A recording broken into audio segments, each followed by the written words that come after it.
Human imaginations of the end of the world take on hugely diverse forms, from the global spread of apocalyptic Marianism to Eastern Lightning in China, to Sokogai in Japan, to Caodaism in Vietnam, to the Hmong of Laos, to most recently ISIS in Syria and Iraq, to Chabad Messianism in Israel, to Rastafarianism in Jamaica, to white nationalism and the creativity movement in America. Such examples represent only a tiny fraction of the full gamut of religious millenarian groups worldwide. Indeed, millenarianism can also take ostensibly secular forms as well. Techno-scientific post-World War II predictions of a nuclear apocalypse, fears about the collapse of modern economic systems triggered by the Y2K bug, warnings of apocalyptic climate change, expectations about a genetically engineered post-human future, widespread concerns about human extinction brought about by the technological singularity. All such cases exist as examples of different imaginations of world endings in which religion need not be central. Such is the diversity of millenarianism that, as well as taking on religious forms, eschatological visions may also take on social, cultural, ethno-nationalist, political, economic, environmental, and technological manifestations. It is perhaps unsurprising then that human imaginations of signs of the times, that is, signs that the apocalypse is just around the corner, are also immensely diverse.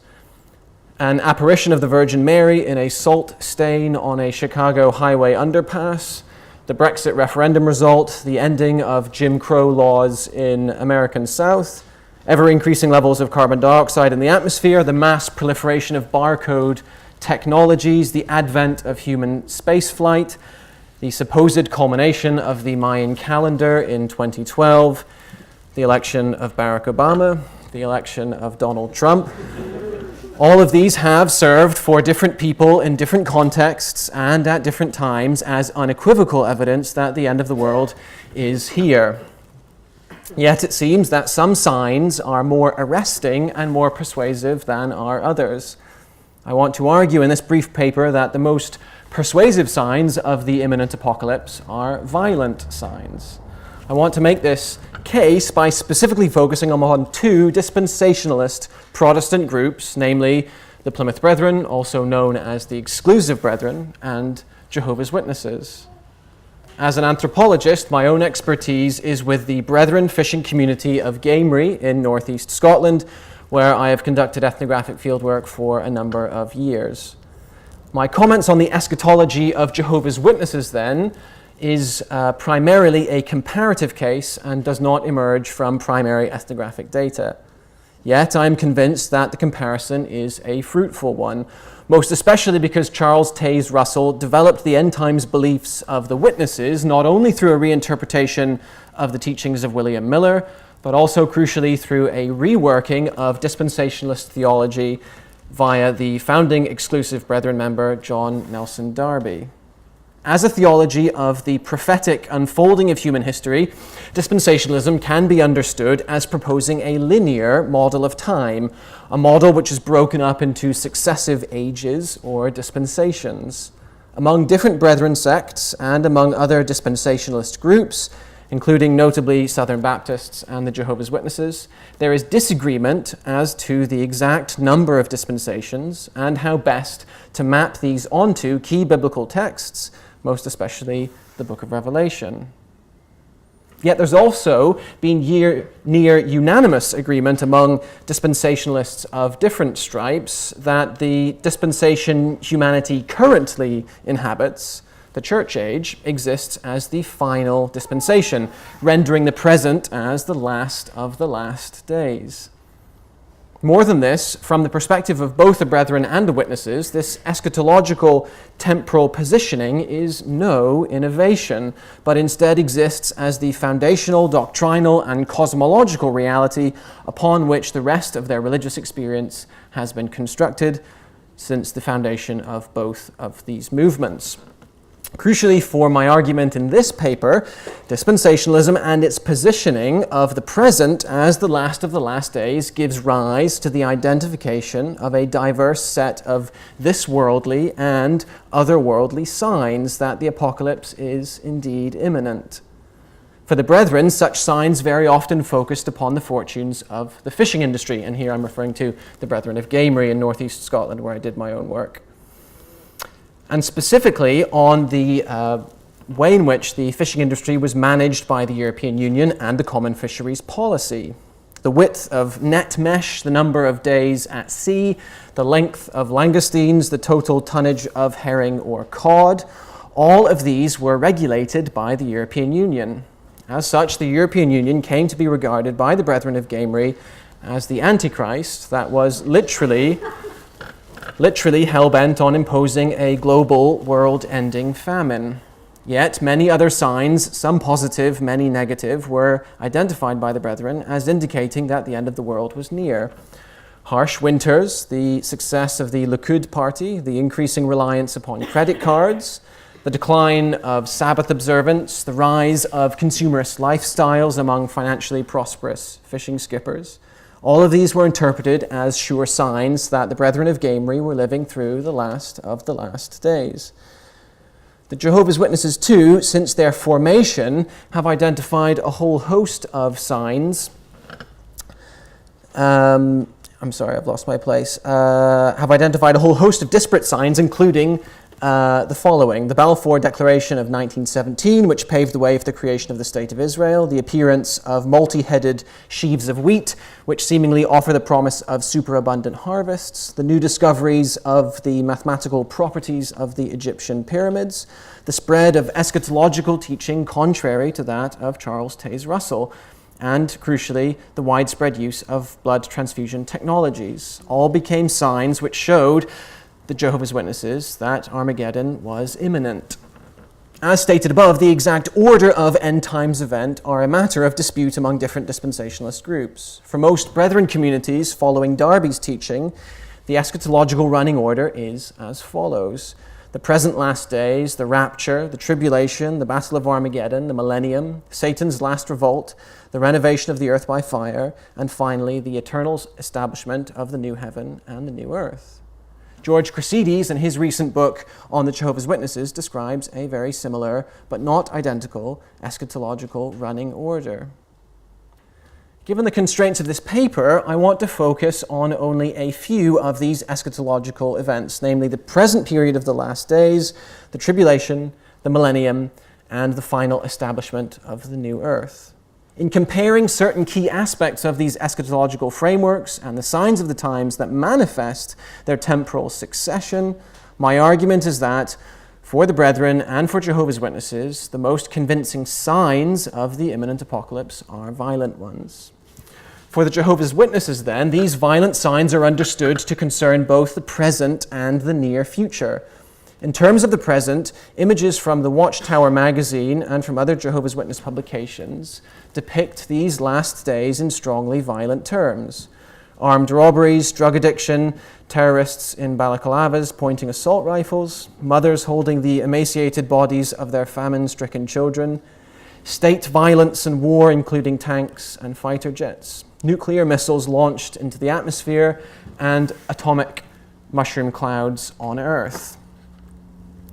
Such images are more than matched, exceeded even, by the Watchtower images of the Great Tribulation, that period of time where Satan and his demons are loosed upon the earth and permitted for a time to do their worst. Here we find pictures of comets striking the planet, earthquakes leveling entire city blocks, people falling to their deaths from great heights, fire consuming everything in its path, piles of bodies in the streets, and with the arrival of the four horsemen of the apocalypse, the loosing of arrows from the bows of their supernatural riders. Brethren visualizations of this tribulation are no less visually arresting. Popular among the brethren are huge pull-out charts produced by Clarence Larkin, visually depicting biblical prophecy in extraordinary detail in his volume, first published in 1918, entitled The Greatest Book on Dispensational Truth in the World. As well as pictures of demonic beasts roasting in the lake of fire are images depicting the tribulation through the 7 trumpets and the 7 vials of the book of Revelation. Burning mountains, the sun smitten, plagues of locusts, plagues of horsemen, plagues of boils, and plagues of hail are all detailed.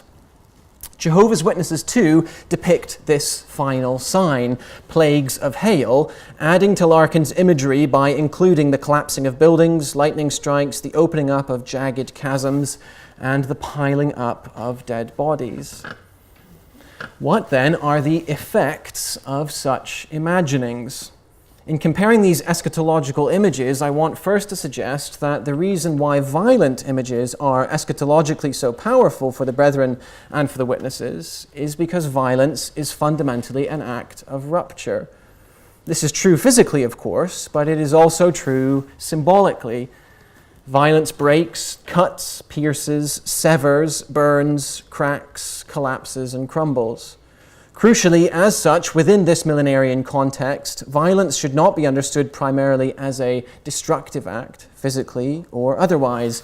Indeed, I want to argue that imaginations of millenarian violence of this kind, while still existing as an act of rupture, are nonetheless deeply creative acts. Imagining a divinely instituted earthquake, or an asteroid strike, or a plague of crushing hailstones is to imagine, then, the coming of enormous and utterly transformative change.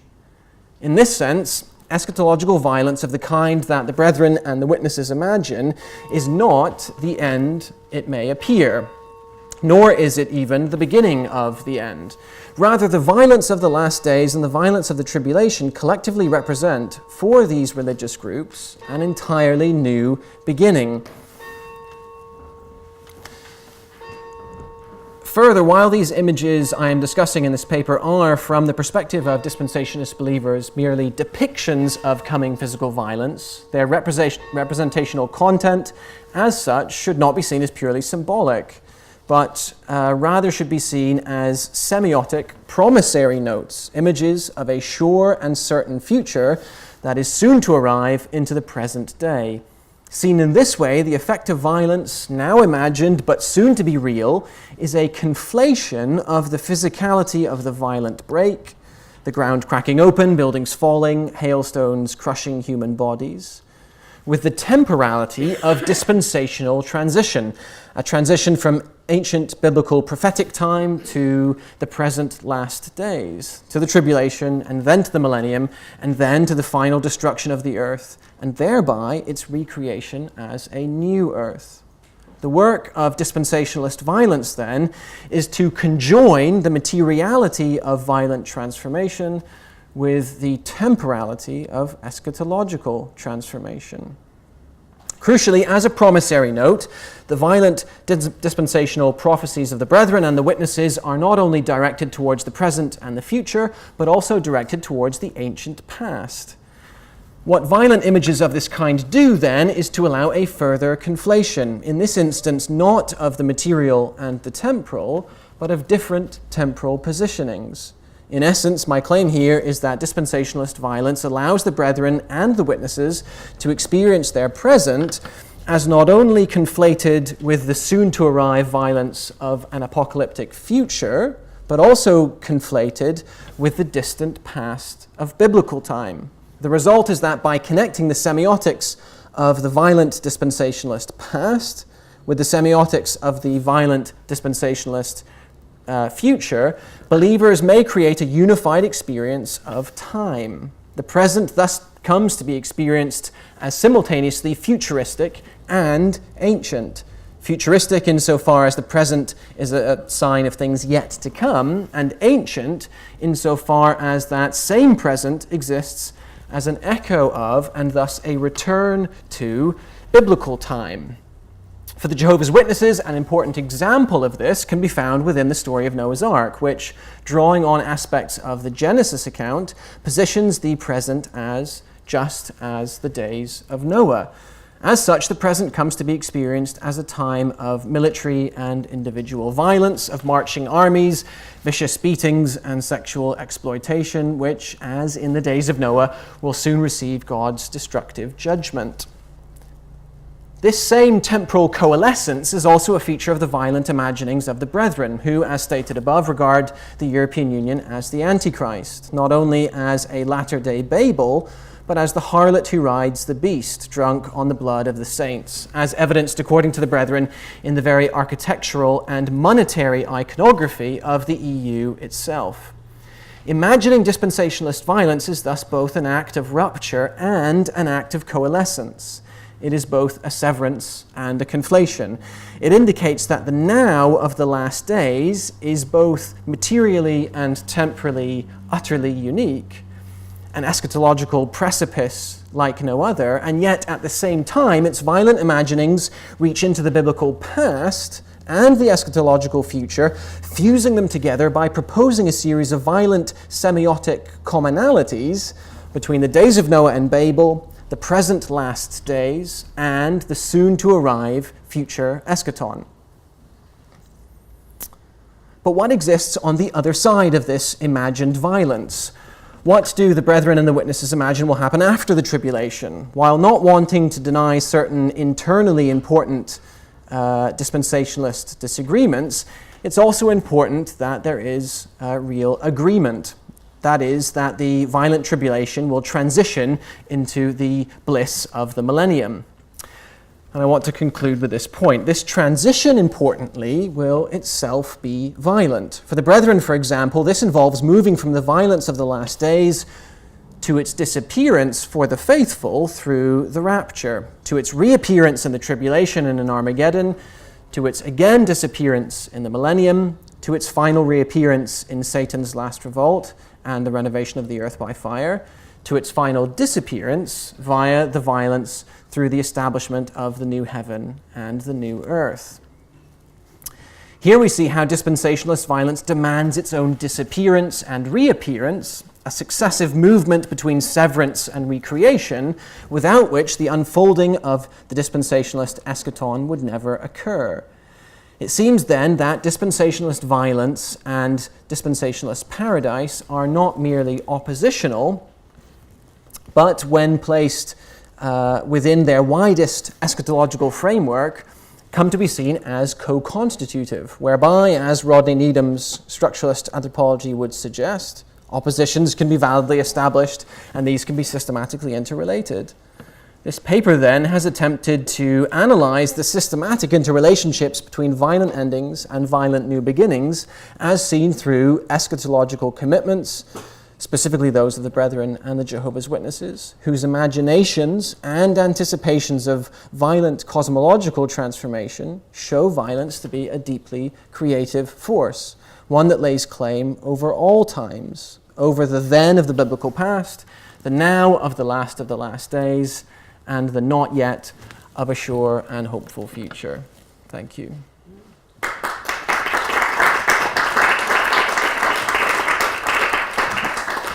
Thank you, Joe. Questions for Joe? Again, a reminder, let me bring you the microphone. Chris, you have a question? Thank you very much indeed. Hi. That was fascinating. Just three quick points. Okay. First of all, I just think that dispensationalism is just deeply rooted and endemic to Christianity. Couldn't agree more. But perhaps even compared with the other Abrahamic religions. Yes. Yeah. Secondly, I was kind of hit between the eyes with some of the pictures there, and I thought, did those brethren use the Schofield Reference Bible, and to what extent is that kind of scheme just reflected in those images that you got in that slide? Yeah. And finally, back to the Bible itself, what you describe as semiotic commonalities, I thought, well, this sounds exactly what the New Testament writers themselves are doing. Past, Types, present, and future. the theology of types, right? Being brought together. Yeah. Thank you. Very interesting. Thank you. Anybody else? Yeah, thanks. What parallels do you see between this kind of rip it up and start all over again intuition that the dispensationalists seem to have, with the Brexit movement, with what we might loosely call Trumpery. Is it, do you think, illustrative of the same psychological fragility, psychological vulnerability, that it appeals to the same, what some might think of as delusional expectation of outcomes, which has little root in any kind of reality? Okay, so I guess as an anthropologist, I would be uneasy with, I guess, both reaching for a psychological explanation and crucially to understand these formations as delusional. I guess what I would suggest is that what the brethren are doing, what the witnesses are doing, is they are pointing to aspects of their own lived experience and making sense of the dramatic transformations that they see around them, and combining those with what they read in their understanding of the Bible, and simply drawing straight lines between those, and crucially, I think, drawing straight lines between their experience and what they read in the biblical text in a way that suggests that those who don't have the same interpretation from them are the delusional ones. So essentially, they would simply turn the tables on those types of interpretations, and they would say that those who can't see the signs are themselves willfully delusional of what's unfolding in front of our very eyes. We have time for one more quick question. Back here. Sorry, Zed. Okay. Zed? We can probably continue this discussion, but Yes. Certainly at the start you said that millenarianism need not be religious. If that's the case, it doesn't necessarily need to be. Yeah. how would you define kind of something that's millenarian from something that's Trump fever, or if that's included? Yeah, I think that's an interesting question. I guess I would say the way in which the experience of past, present, and future is kind of fully collapsed into a kind of present experience, so where the ancient past and the distant future are regarded as happening right now, I think is a key aspect of millenarian thinking. And I would also say that the idea of building new moral worlds, expecting the soon arrival of a crucial and transformative new moral order is really key. And I guess I would want to say that moral order is very often given a religious inflection, but it doesn't necessarily need to have a religious inflection. So where we are able to parse even slightly morality and religiosity, I think that gives us very strong grounds, especially where we see a kind of temporal coalescence where past, present, and future are experienced all at the same time in a way that is imagined to be building towards a morally transformed cosmology. I think that would be my way of trying to figure out how millenarianism is often religious, but not necessarily so. Okay, thank you, Joe. Thank you very much. Thank you.